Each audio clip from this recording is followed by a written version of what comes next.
महाराज जी के आज के विशेषांक में रक्षा सूत्र परिवार के सभी सदस्यों का हार्दिक स्वागत है। बाबा जी के भक्तों को राम राम। महाराज जी इन्हें धर्मशाला में छोड़कर अन्यंत्र चले गए थे और जब बड़ी देर हो चुकी उन्हें गए तो उनके बिना बेचैन दोनों माताएं उन्हें ढूंढने निकल पड़ीं। तब बद्रीनाथ धाम में इतने भवन निर्मित नहीं हुए थे जितने कि अब हैं। चारों ओर छोटी बड़ी गुफाएं एवं कंदराएं ही थी।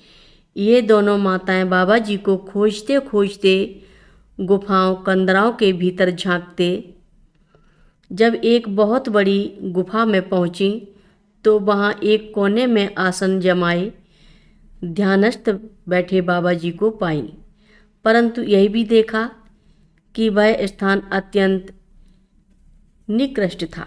चारों ओर भेड़ बकरी खच्चरों की विष्ठा बिखरी पड़ी थी और जानवरों के मलमूत्र से जमीन गीली थी और ऐसी स्थिति में भी बाबा जी अपने आनंद में थे।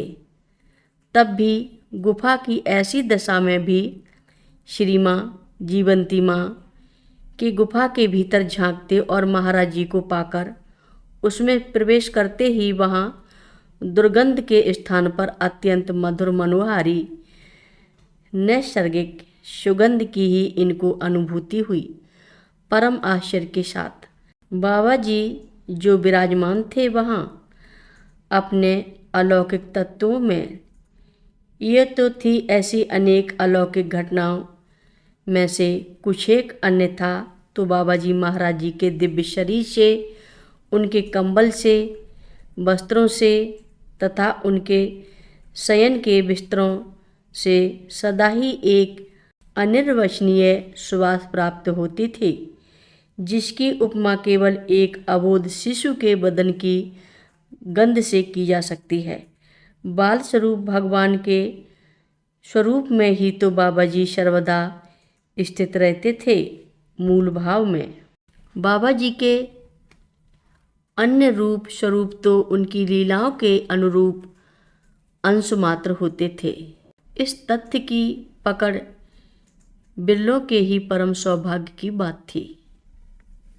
इसी प्रकार महाराज जी कहीं जाने के लिए कार में बैठ रहे थे कैंची आश्रम में, तभी उन्हें सामने ही आधे पौन फर्लांग की दूरी पर मोड़ में श्री SD पांडे सब परिवार फॉरेस्ट रेस्ट हाउस से निकलकर आते हुए दृष्टिगोचर हो गए।